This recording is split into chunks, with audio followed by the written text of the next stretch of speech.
Todas y a todos, mi nombre es Noelia Villena, agente de igualdad del proyecto Cuidar en Igualdad ACUFADE, que es posible gracias a la subvención concedida por la Viceconsejería de Igualdad y Diversidad del Gobierno de Canarias. En el marco de este proyecto, hoy tenemos el placer de contar en este espacio de entrevistas con sede cuidadora con Pedro Unamunzaga Falcón, psicólogo, psicoterapeuta y miembro de AIGE, Asociación de Hombres por la Igualdad. Buenos días, Pedro. Muchas gracias por estar aquí con nosotras. Buenos días a todos.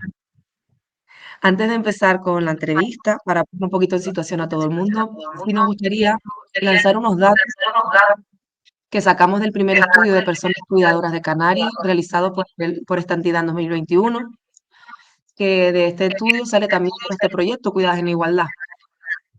El estudio se acerca a la realidad de los cuidados en Canarias y uno de los datos más llamativos que nos devuelve, digamos, esta investigación es que casi el 80% de las personas cuidadoras pues tienen rostro de mujer, ¿no? Son las mujeres principalmente las que se encargan de esta labor. La mitad de las personas cuidadoras que se dedican a cuidar en la dependencia, en sus hogares, perciben nada más que 400 euros al mes o menos por esta actividad. El 75,5% de las personas en situación de dependencia al cuidado de las entrevistadas, además, no disfruta de ninguna prestación. Una de cada tres cuidadoras se dedica al día menos de una hora a sí misma. Sin embargo, en torno al 75% de ellas expresan que es bastante o muy importante disponer de tiempo para su autocuidado. Y por último, señalar que el 21,5% de las cuidadoras entrevistadas declara cuidar por elección propia, mientras que el resto, casi un 80%, lo hace de forma obligada, ya sea por una cuestión moral, legal o adquirida por tradición. En relación a esto, Pedro, supongo que estarás de acuerdo conmigo, el gran reto que nos queda por delante como sociedad es la incorporación masiva de los hombres al mundo de los cuidados. Desde tu punto de vista y desde tu trayectoria personal y profesional, ¿cómo ves este reto? ¿Crees que estamos muy lejos de esta realidad? Desgraciadamente todavía estamos lejos de que haya una equiparación de los géneros en los cuidados, ¿no? Es cierto que siempre ha habido hombres cuidadores, eh, y cada vez yo diría que hay más hombres que Sí. se vinculan a los cuidados, ¿no? Pero pues tradicionalmente sabemos que ha sido, digamos, desde este mandato recibido tradicionalmente y a través de generaciones, las mujeres las que han estado en esa labor de los cuidados, casi de una forma impuesta, a veces dirigida desde sus propias familias, ¿no? Pero se van dando, digamos, ahora se usa esto de brotes verdes, ¿no? Hay medidas que van impulsando esa mayor incorporación, ¿no?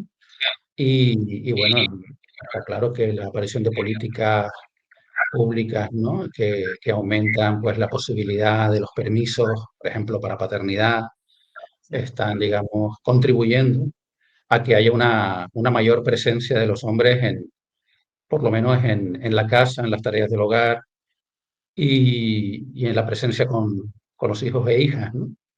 Pero hace falta avanzar muchísimo. Yo creo que en el mundo de la empresa todavía medidas de conciliación dirigidas a hombres, acciones de sensibilización que, digamos, puedan generar que sea normal. Hoy no voy, hoy no puedo ir a trabajar porque me tengo que encargar de mi madre o de mi padre, pues que estén activas, ¿no? Y todavía esto sigue siendo algo que en nuestra cultura del hacer y de la acción está mal visto, ¿no? Entonces, sigue habiendo, ¿no? Esa dificultad de los hombres por incorporarse, ¿no? Que también tiene que ver con la educación en empatía, en intimidad, en atención, que no solemos recibir, ¿no? Evidentemente no caben justificaciones, ¿no? El movimiento Ah, de las mujeres para lograr lo que por derecho tienen que lograr y todo lo que el feminismo ha motivado, no ha generado todavía que los hombres, en vez de conquistar el espacio público, que ya era el nuestro, pues vayamos al hogar, que es quizás la revolución que tenemos que hacer. Entonces, hay más incorporación, pero todavía es muy pequeña, ¿no? Para que sea notable en la sociedad. sí. Eh, Quería también compartir contigo una reflexión, ¿no? Que nos hacíamos desde ACUFAD y bueno, creo que también desde muchas mujeres nos hacemos de los hogares. Y es que es cierto que desde este movimiento que se le llama las nuevas masculinidades, que bueno, tú podrás hablar de él mejor que yo, quizás sí notamos ese despertar muy relacionado con la paternidad o con esa nueva paternidad responsable. También quizás, bueno, pues un proceso más feliz, vamos a decir, que el de cuidar a una persona dependiente, que es como un proceso bastante más triste, digamos. Y bueno, la idea es que a lo mejor no percibimos tanta demanda o tanto querer formarse o estar al día de cómo tener esos cuidados en una dependencia, en una tercera edad. Eh, ¿Cómo lo ves tú cuando a lo mejor desde la asociación se acercan, bueno, nuevos padres o personas que están pensando en ser padres, que sé que hacen ciertas formaciones, ¿no? Relacionadas con esto? ¿También se trata la parte del cuidado de la dependencia o no, aún no? Bueno, es verdad que yo creo que hay una dificultad mayor en los hombres de acercamiento al dolor. Desde lo Mm, tradicional, la mujer desde muy joven ha aprendido a mirarse para adentro, ha aprendido a sentir su cuerpo más, y los hombres lo que se nos enseñó es la acción, la mirada de la piel hacia afuera, lo que podemos hacer desde todos esos mandatos de competitividad, de éxito, etcétera. ¿Qué ocurre? Que digamos que en la paternidad hay muchas cosas que hacer, ¿no? Por ejemplo, es un momento en el que los hombres pues tocan una posibilidad de incorporarse a la casa, pero además eh, hay ahora incluso un mandato, ¿no? De tener que ser un buen padre. Todavía no hay un mandato recibido de tener que ser un buen cuidador de las personas que te mm, cuidaron a ti, por ejemplo, ¿no? Yo tengo hermana dependiente, veo a mi padre con 80 y pico años cuidándola, ¿no? Y a mi madre también, entonces tengo ahí un buen ejemplo, ¿no? Pero no tenemos muchos modelos de referencia en este sentido, ¿no? Y, y yo creo que no estamos todavía, ¿no?, cerca de que podamos sentir ese cuidado del deterioro, del envejecimiento, ¿no? Es como que hay una huida, y sigo diciendo que tiene que ver mucho con estos mandatos aprendidos, ¿no? Pero curiosamente, también el aumento de vida de los hombres, ¿no?, hace que por encima de los 80 años ahora hay más hombres quizás que mujeres en los cuidados de su pareja. Las mujeres llegan muy deterioradas por todos estos años de cuidado, por enfermedades crónicas que se mantienen ahí, fibromialgia, fatiga crónica, etcétera. Y hay hombres que a lo mejor todavía tienen esa capacidad que además los vincula con otro rol que a lo mejor no tuvieron antes y están cuidando, ¿no?, por encima de los 80 años, cosa que antes no se veía tanto. Entonces, hay todavía una dificultad en acercarse a la acción cuidadora desde la presencia, no tanto desde el hacer, desde la atención a la intimidad, etcétera, en los hombres, y eso cuesta más en el cuidado de personas dependientes que pues, cuidar un niño o una niña, ¿no?, creo yo. O sea, todo cuidado necesita atención, pero digamos que claro, acercarnos a la situación del dolor y del deterioro, lo llevamos muy mal todavía. sí. Entonces, un poco para, porque nos gustaría también como irnos con unas conclusiones y poder también seguir caminando nosotras como entidad, ir acercándonos a posibles estrategias, ¿no? Para seguir caminando en este camino. ¿Cómo diríamos a lo mejor como los principales, por un lado, los principales problemas, dificultades que se podrían encontrar ahora mismo los hombres que tienen una voluntad, una conciencia por desarrollar los cuidados, ¿no? Pero que se pueden encontrar con algunos obstáculos? Hemos hablado, creo que de políticas públicas, de cultura de empresas, falta de referentes. ¿Añadirías más? Sí, podemos hablar luego de medidas y a lo mejor ahora, como tú dices, de dificultades, ¿no? El tema de los cuidados ni siquiera estaba bien visto en los hombres. Hoy no puedo ir a la comida porque tengo que quedarme a cuidar a mi madre, ¿no? O sea, o no sueles ver conversaciones que son más frecuentes en mujeres hablando de, pues ayer me tuve que levantar 6 veces, que mi madre pues se orinaba, tenía que cambiarle el pañal y tal. Yo creo que todavía esto falta en las conversaciones habituales de los hombres, ¿no? O sea, hay una dificultad en hablar de esta parte de la caída, del deterioro, ¿no? Tenemos muy incorporados los mandatos de género, ¿no? La parte del protector, del que gana el dinero, hay que ser productivo, competitivo, ¿no?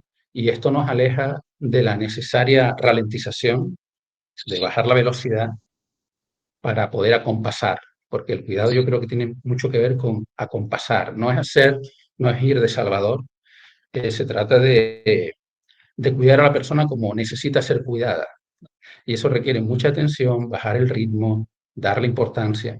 Pero claro, si los cuidados no fueron apreciados socialmente, no tenían una devolución monetaria porque estás cuidando una casa, etcétera, pues muchos hombres a esto no le han dado importancia.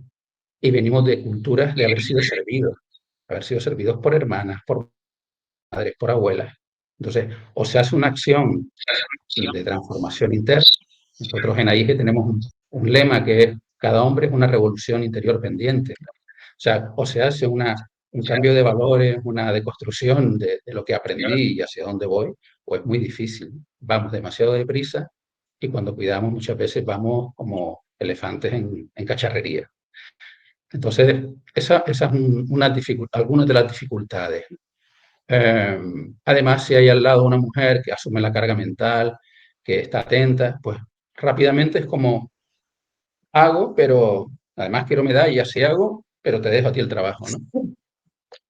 Entonces, sí, hay que tener una educación, y ahora pasaremos a la otra parte, ¿no? En empatía, en atención, en tiempo. Pues sí, ya un poco para ir cerrando como estas conclusiones, efectivamente tú ya vas apuntando a ello, ¿no? Si tuvieras que nombrar el gran reto o lo próximo que deberíamos de abordar como sociedad, o como persona individual, ¿no? Como experto con el trabajo que haces con los hombres, en la paternidad consciente y demás, y en tu vida personal, ¿qué apuntarías, ¿no? Como los primeros pasos necesarios para avanzar en esto.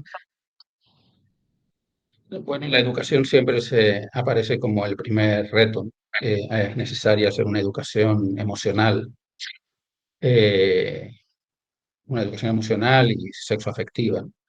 Eso es fundamental para poder saber escuchar, ¿no? Porque hay retos ahí, ¿no? En lo que es cómo escuchamos, en general, los hombres. Esa suele ser una demanda de muchas mujeres que vienen a consulta, ¿no? No me escucha realmente. Luego, que todos tenemos responsabilidad en los cuidados, en las tareas de casa. Por lo tanto, eso en las casas hay que enseñarlo, ¿no? O sea, está la parte de las medidas de educación, las medidas de acción en la empresa, de conciliación, acciones de sensibilización y planes de igualdad que pueda haber en la empresa para que los hombres estén incorporados a los cuidados.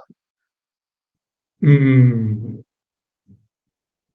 hay también, estaba leyendo aquí unas notas que tenía sobre esto, ¿no? En este momento que hablabas de la paternidad, es muy interesante también actuar, como estamos haciendo ahora, estamos viendo en un proyecto que se llama Empapados, hombres que se mojan por los cuidados, entre dos asociaciones, la Asociación de Hombres por la Igualdad de Género y la Asociación Bien Tratar.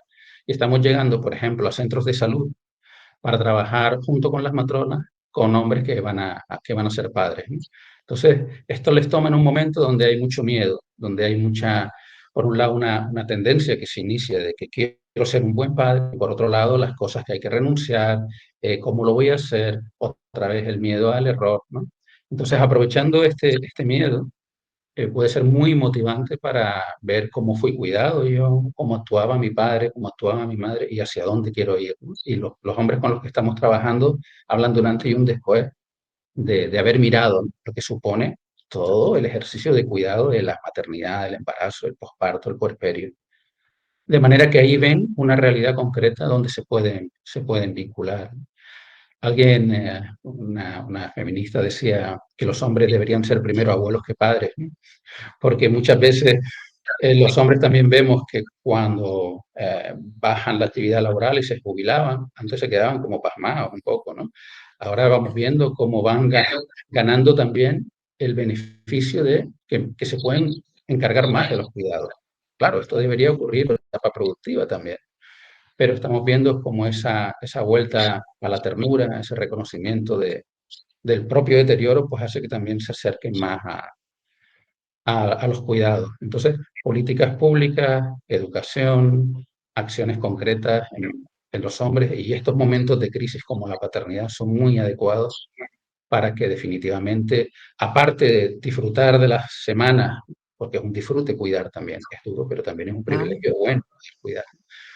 Aparte de que esté unas semanas en el cuidado de mi hijo o de mi hija y luego me meto otra vez en el trabajo, ¿qué pasa? Y me desconecto ya de los cuidados porque otra vez estoy en los trabajos hasta que vuelva a entrar otra vez las semanas que me quedan de paternidad. No, eso no puede ser así, eso hay que hacerlo de otra manera para que conciliemos y tengamos tiempos equitativos en casa, ¿no?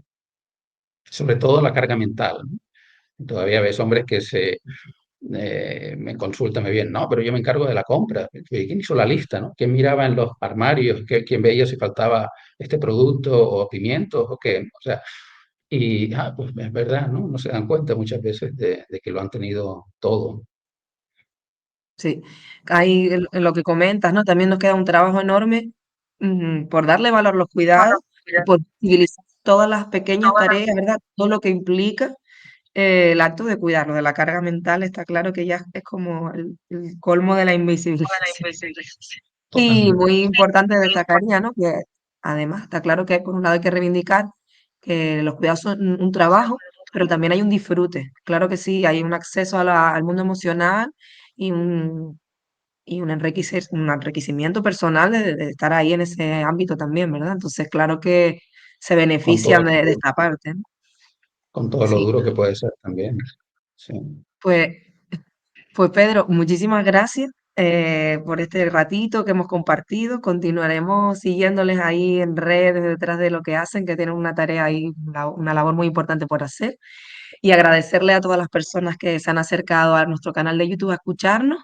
Recordarles que la sección de entrevistas con sede cuidadora, pues estará colgada esta entrevista y muchas otras que van ahondando en estos temas. Y gracias a CUFADE y por cedernos este espacio. Y nada, hasta la próxima.